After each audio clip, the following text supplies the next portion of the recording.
As Esther breathed in the sweet, musty smell of the horse blankets in the back of the librarian's wagon, she chewed on the "I told you so" feeling that had overwhelmed her since her father had told her the news about Beatrice. She'd known that none of it would come to any good. She'd told Beatrice as much.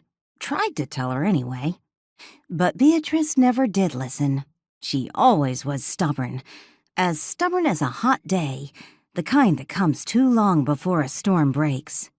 And so she hanged. She swung by her neck while Esther's father, Victor Augustus, made a speech about the dangers of deviance. Silas Whitmore had stood a few feet behind the podium with his fists clenched in his pockets. His lips had been pressed together tight, his eyes on Esther. Not on Beatrice. He wouldn't hardly look at Beatrice at all. His eyes were on Esther, who had lied to her father and told him she'd make the whole thing right. The head librarian didn't find Esther Augustus until they were 2 whole days outside of Valor, Arizona. She swore so loud and colorful that it snapped Esther right out of the Beatrice dream she'd been having, and by the time Esther was sitting upright, the head librarian's revolver was pointed right at her face. "Don't shoot me," Esther said, her voice raspy.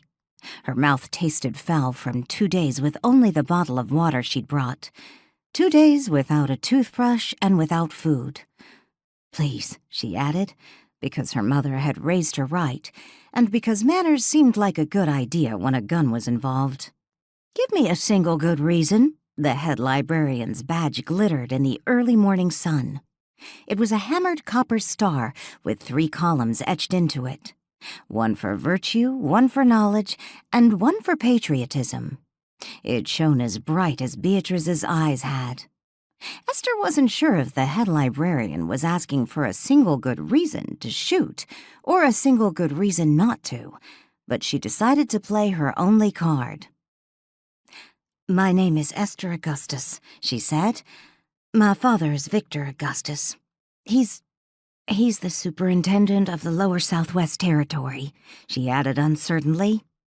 The head librarian surely knew who Victor Augustus was, but her face didn't change at the sound of his name. Her square jaw was set just the same as it had been, her flinty gray eyes were just as furious, and her finger was still awfully close to the trigger of her 6-shooter. "Leda?" The head librarian didn't yell, but her voice carried all the same.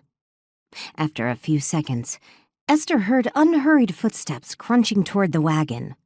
The head librarian didn't take her eyes off Esther as those footsteps approached, her gaze matching the unblinking eye that was the barrel of her gun.